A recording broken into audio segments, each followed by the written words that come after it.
To the 35, to the 30, spinning inside the 25 on his feet. The record perhaps to the 10, to the 5, to the house. His fourth rushing touchdown. It's a Cotton Bowl record. Hit, sack, ball free. Missouri's got it at the 32. Running Shane Ray with an open field. Right sideline. He's not going to be caught. 20, 10, house, Cotton Bowl title. Holy cow.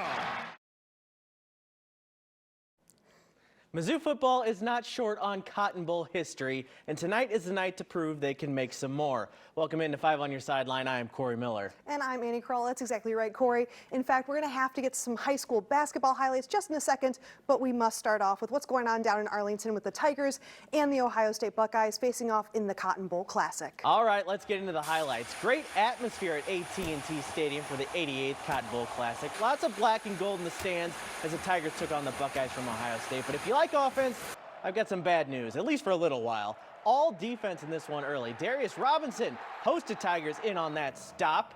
And then watch this play. Tigers get to Ohio State QB Devin Brown. He's hurt on this play. He'd eventually leave the game. Buckeyes kick a field goal. Those were the only points of the first half. Yikes. Some great defensive plays, though. Johnny Walker Jr. gets a sack, and on review, it actually should have been a fumble. Mizzou does not get that call.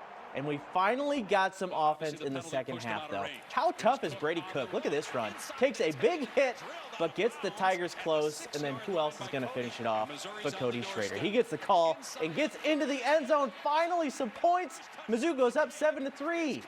Later on, they'd get some more. Touchdown Luther. Well, he's got that nickname for a reason. Touchdown Luther. Right now, Mizzou leads 14-3 with just a few minutes left in the game. It's tight, but it's exciting. At AT&T Stadium was rocking with Mizzou fans, and so was Fenton Bar and Grill. That was the site of the official Cody Schrader watch party. Lutheran South showed up in big numbers to cheer on their hometown hero, who went from a walk-on to one of the best stories in college football as the SEC's leading rusher. He kind of represents what we like to do at our school. He's a hard worker, blue collar. He's got the talent, but he just works harder than everybody else, and we try to instill that ethic in every student at our school. Yeah, it's a great stage to celebrate Cody, but we wanted to do it together and have a wide variety of folks, both in school and former classmates of his here. Regardless of what happens tonight, he's always going to be a winner in our community.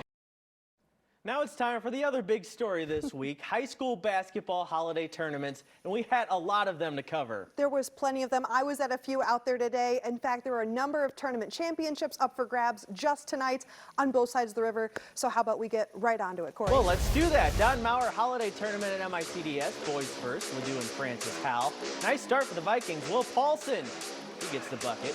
Mizzou's going to answer. Trizea Edwards, that is a tough layup with some contact for 2. Now here comes a guy who's tough as well. Mizzou bound Jude James hits a nice move into the lane, finishes for 2 points. Lots of skill on display at MICDS tonight. Edwards has a lot of it. Nice move, nice jumper. That goes for the Rams. And you know Sam Geltner can connect from deep. We've shown you a lot of threes from him over the last few years. That's good for 3. They need every one of those points. This went into overtime, and it was the Ledoux Rams who pull it out. They win the championship 65-58. Well, maybe it's the best high school basketball matchup in all of Illinois tonight. Quincy against Collinsville for the Prairie Farms tournament title. Both teams are undefeated. Great pass to start things off, right to Jamori Weisinger for the layup to open the scoring. Then it's going to be the big man who took over, Zach Chambers. Just absolutely going to end up slamming this one down on Quincy. No mercy.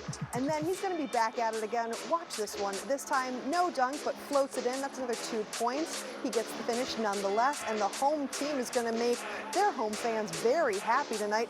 Collinsville wins the tournament title with 43-39 over Quincy. All right, star sophomore Tristan Reed and John Burroughs taking on Hazelwood Central in the Legends of Winter Championship.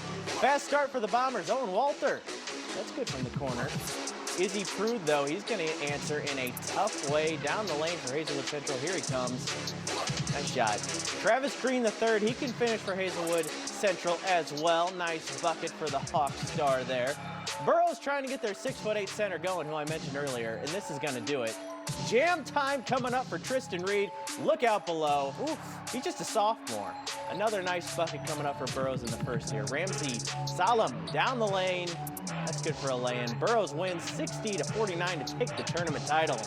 Then you have one of the best rivalries in Illinois, Breeze Central trying to beat Mater Dei. The Cougars are going to take an early lead. Look at this deep throw. That's going to be a quick basket for them, but the Lady Knights also not going to waste any time.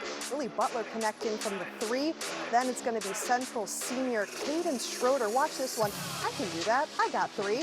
Mater Dei sets up wide to find another one of their baskets. This one's going to be Alyssa Kirkmeyer. She's going to take that ball, finally floats in.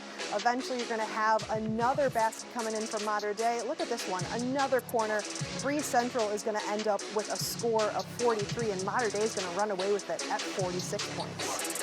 Oh, they're going to be talking about that game for a long time in Breeze. Let's go to another girls' game. Marquette and Zumwalt West in the MICDS championship game on the girls' side. Good work in the paint for West. McKenna Jennings, that's good for 2. Then Madison Washington, well, she's going to get 2 of her own. That's right before Jennings gets right back in there for another bucket. Marquette would put on a valiant comeback. Jessica Alexander steals, finishes in the lane, and then Marianne Kenyon with a prayer. That's going to go in for 3. Not enough, though. Zumwalt West wins 42-36 to take home the championship. Well, how about, I know you all are going to be a fan of this, Corey, you as well. Yeah. It's going to be Alton Marquette against Columbia for the Freeburg-Columbia College. Great tournament. Just a killer one. The Columbia Eagles are going to fly high early with this 3 going in smoothly right there. The Marquette Explorers are going to connect with their Jaden Rochester to throw it in under the basket for 2. But then Micah James going to find a sweet spot behind the line for a Columbia 3. That's nothing but net. Eventually it's going to be some defense, getting a big old steal there for Columbia. It's going to be a sophomore Brody Lanegraf. And then Marquette plays, we'll keep away 1, 2, 3, put it in. That's 2 points for them. This is probably one of my favorite plays of the game. From behind, flip it, reverse it. Sam Donald that Jim's going crazy. Just gets it. Look at that student section. They're going to love it. But it's Columbia who scores 46 to Alton Marquette's 35. All right, arguably the match for the year for the girls came last night in the visitation tournament final. John Burroughs and Incarnate Word, this is an absolute back-and-forth slugfest. Navia Caffey starts things with a corner 3. And Brianna Word, well, she's going to answer back with an athletic layup on the other end for Burroughs. Look at this move coming up from Incarnate's Abby Sextro. Head fake. Here she comes. Head fake. Down the lane for 2. Bombers can finish in the lane as well. Monet Witherspoon, a lot of highlights from her over the last few years. That is a tough finish. Look at this move coming up from Incarnate Zoe Best. Great dribbling and a great pass to Sextro who finishes it off. This game lived up to the hype last night. It went down to the wire, but Incarnate won 50-46. Best was the tournament MVP, and Incarnate wins their 109th straight game. Ooh, impressive. Well, it wasn't just Mizzou in action tonight. We had some hockey going on as well, and basketball action too. We'll talk about all of that after the break.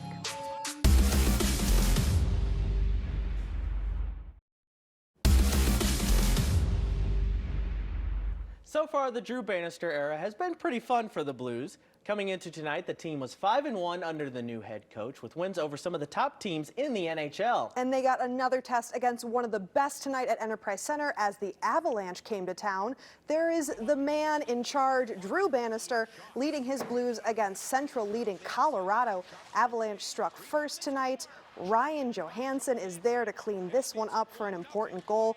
But oh boy, did Robert Thompson put on a show on this goal. Shorthanded, breakaway, backhand, top shelf. That's nasty. Let's watch that one again. Oh my gosh. Whoa. Okay, that counts. 3 minutes left in the game, and the Avalanche get the go-ahead. Devin Taves scores, and Colorado wins 2-1. Tough one to watch. Illini hoops shorthanded tonight, taking on the tournament darlings from Martin Fairleigh Dickinson. We'll get to that serious news in just a second. Coleman Hawkins helped Illinois get off to a good start, though. Nails the corner triple. That made it a 10-point game early. Senior Justin Harmon had a big game. Gets a 3 to go as well. Illinois rolls big, 104-71 over Fairleigh Dickinson. Now to that big basketball news for Illinois. Their star Terrence Shannon Jr. has been suspended from all team activities after being charged with rape yesterday. The alleged incident happened in September while Shannon was in Lawrence, Kansas for an Illinois-Kansas football game. Shannon turned himself in yesterday to be arrested in Lawrence and posted bail. Shannon's lawyer said his client is innocent and intends to take the case to trial. Shannon leads Illinois with over 21 points a game. We'll be right back.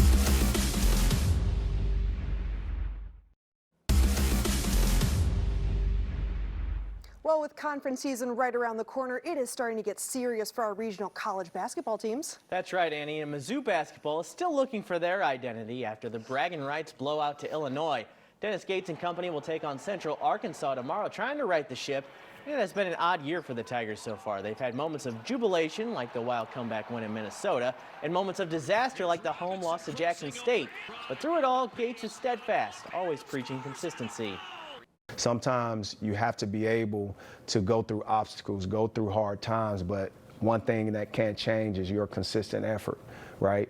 You have to be able to take the humility when you have and see success. You have to be able to understand a learning situation when it comes about and not run from it. All right, we do have a final. Mizzou wins the Cotton Bowl 14-3 over Ohio State. Cody Schrader now the all-time single-season rushing leader in Mizzou history. So impressive, so well deserved. What a story. People are going to be talking about this season for a long, long time. At least for tomorrow, too. That'll do it for 5 on Your Sideline tonight. For Annie Kroll, I'm Corey Miller. Have a great night, St. Louis.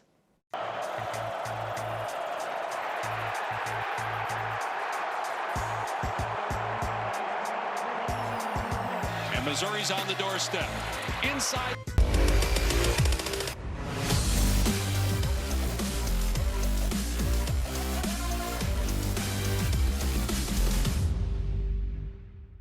Signing off for now, but don't forget, 5 on Your